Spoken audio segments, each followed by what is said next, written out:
When I was about 10 years old, we were floating back and forth between the Mormon church and the Christian church. And a bunch of people from both churches kept telling me that I was going to go to hell.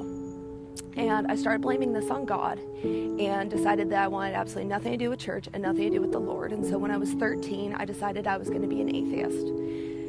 All of 24 hours later, not even, God gave me a dream. And in the dream, I got picked up by the whitest light I've ever seen, the most white light I've ever seen, and it purified me.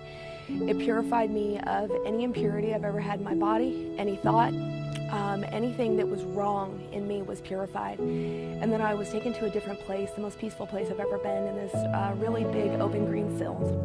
And there were little flowers all over, and beautiful trees, and in that place I met Christ.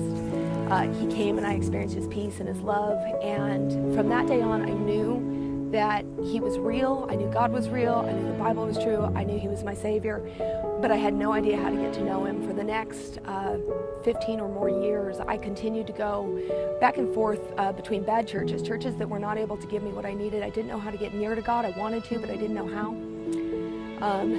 Once I hit my older teenage years, my dad became really abusive of my mom. He tried to kill her once.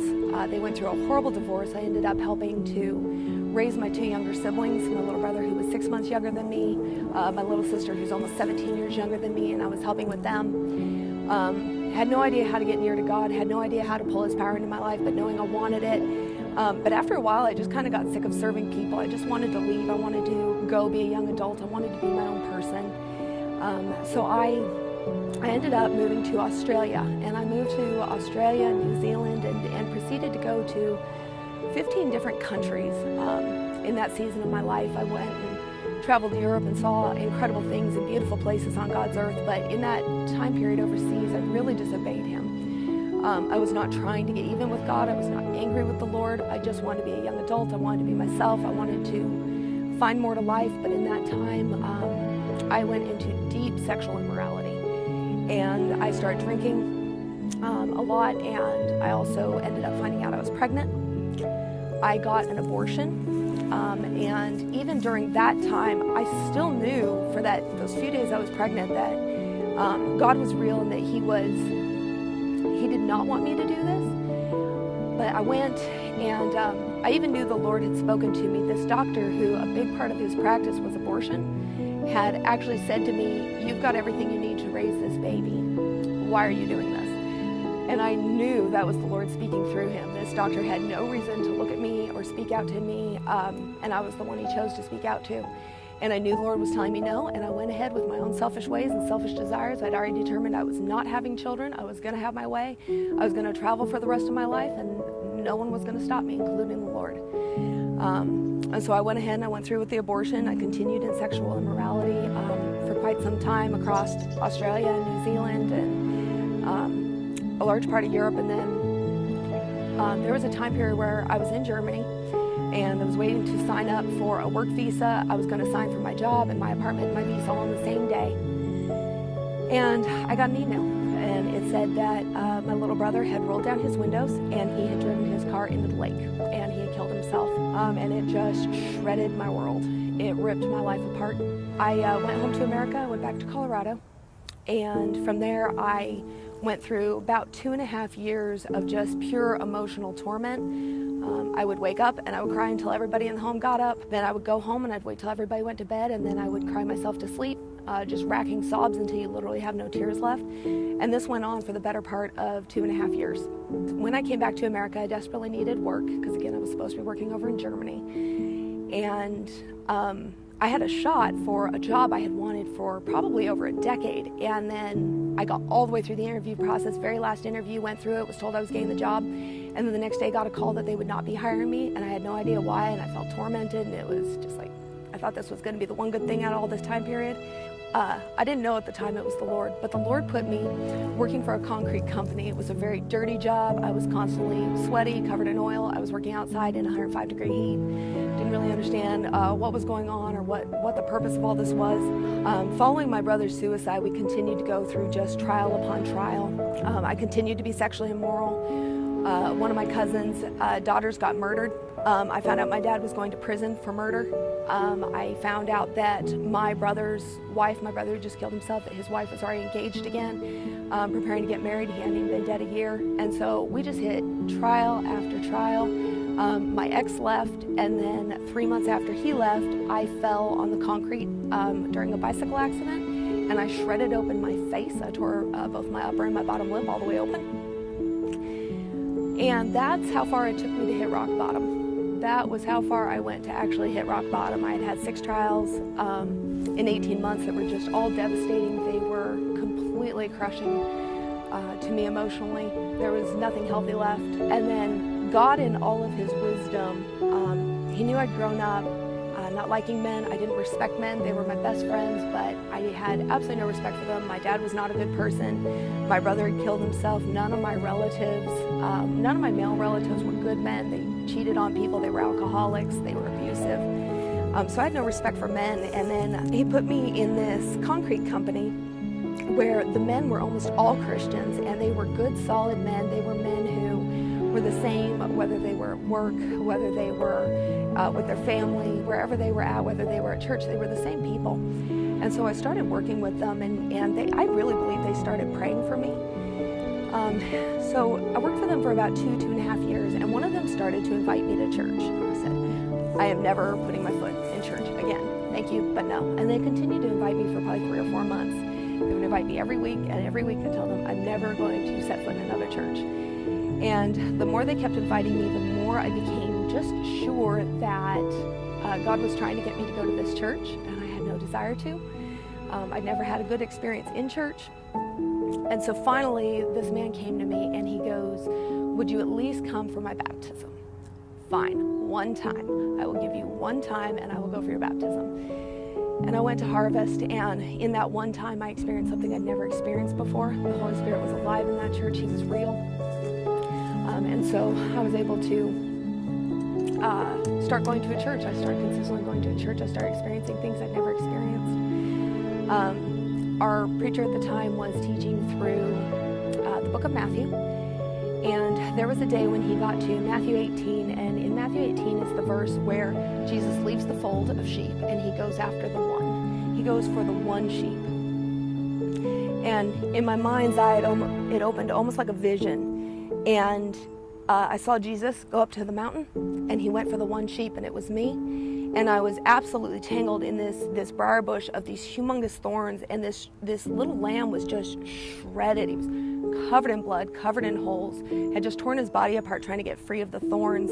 And Jesus untangled me. He picked me up, and he carried me back to the fold of sheep. And he set me down in the field, and he took this lamb, and he started with his hand over the nose of the sheep, and ran his hands over the nose and down to the tail. And he continued to do this over this bloody little lamb. And as he continued to run his hands over this lamb's life, I saw the blood go to scabs, the scabs go to scars, and eventually even the scars disappeared, and he let this little lamb go, and it had a whole life. And over the next few years, that was what I was going to experience in my story, and I didn't understand all the significance then. I was just grateful that the Lord Jesus was saving me at this church. I finally was finding this real person, this real power that I'd always wanted. I'd known he was real for more than 15 years at this point, but I had no idea how to connect with him, and finally I was finding that connection. And so from the vision of the lamb, he continued to heal pieces of my life. He walked me out of sexual immorality in this. He healed me from the abortion.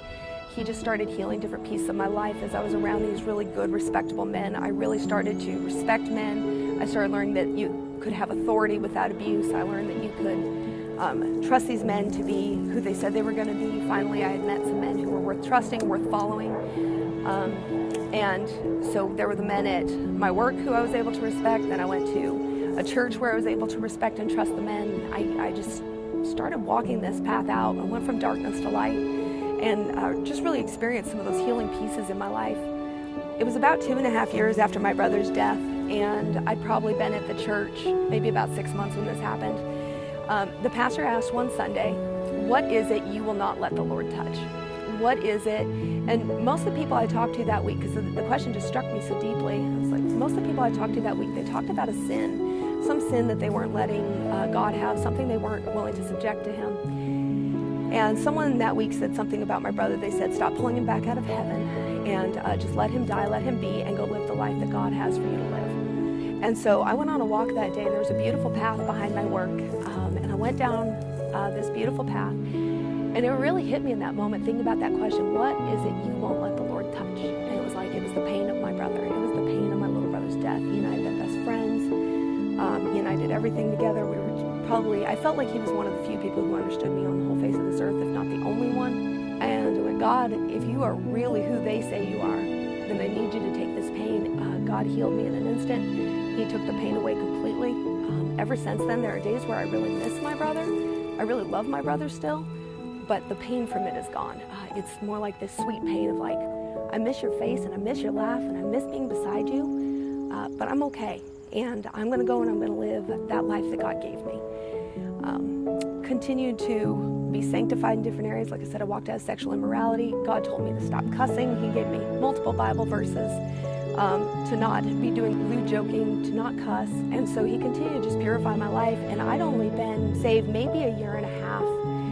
And I noticed this beautiful new man standing in our congregation, dark skin, beautiful muscles, and tall. And God had been challenging me to pray for everything I wanted in a husband. And certainly, as he encouraged me to pray bigger and bigger, I wanted a hardworking man. I wanted a man that I could trust and respect, and really trust to be the same person everywhere. And so God kept challenging me, what do you want? And so I kept praying bigger and bigger prayers. And I started just becoming friends with this man. I didn't think I'd ever get the chance to date him. He's a bodybuilder. He is about 8 years ahead of me in his spiritual walk. So I really thought somebody that's sanctified would never look at me. Someone who is that physically shaped and beautiful would never look at me. And so we just became friends. And I just went, as soon as he starts dating someone, I will move on. And so Richard and I continued to just be friends. We went out, we had fun. We took my little sister to the Renaissance Festival in different places in Colorado, and we'd go to the cafes. And he started putting books in my life. He started putting books on prayer. He started letting me listen to pastors I'd never heard, and really just started growing my spiritual walk through this totally outside view of just being friends. And one night, I was dropping him off at home, and he goes, "What would you think of us dating?" And I about fell through the floorboards of the car. I literally emotionally felt like I had. And I decided that nobody in my life could be in my life without knowing what I had been through. And so I told him just everything, that I'd had an abortion, that I'd been sexually immoral. I told him about my brother's suicide. I told him about my dad being such an untrustworthy and abusive man. I told him about the alcoholism in my family, and just I was waiting for him to get out of the car and shut the door and go and like awkwardly go, "I'll see you at church," and never speak to me again. And instead, this very gracious man goes, "Everybody's got a forgiven past." And then he continued to tell me about the things that he had repented of and the things that God had forgiven him of and walked him out of. And from there, we started a relationship, and God's hand was really on it, and we only moved forward with God's blessing on it. We were absolutely pure. We shared our first kiss at the altar. But when Richard put the engagement ring on my finger, what I heard the Lord say was, "This is what I have for you." And so I knew, beyond a shadow of a doubt, that this was my future. This is where I was going. And so God took me from this woman who didn't even respect men, who had no desire for marriage, who said for more than 10 to 15 years that I would never get married. People didn't respect marriage. It was just a piece of paper. They never treated it well. And he gave me this absolutely beautiful marriage. Richard and I do not fight. We're each other's playmates. We are best friends. We have fun together. We've gotten to counsel other couples, and we have just absolutely loved every moment of marriage. He's a godly man. He is the same every day. When he is upset, he is still the same. He's consistent. He's rock steady, and he's just such a blessing in my life. So what I want people to hear from my story is that this is exactly what God did, was the picture of the Lamb. I went from a bloody mess, and then as he continued to run his hands over my life, he took me from a bloody mess to scabs, from scabs to scars. He continued to run his hand over my life, and he just really made me whole. I'm emotionally healed. I'm physically healed. God has given me an amazing marriage, an amazing testimony. He's continued to grow our lives and put us in these incredible places with incredible mentors, incredible friends, and a wonderful Christian community, and I'm just so grateful for all the grace he's poured into my life.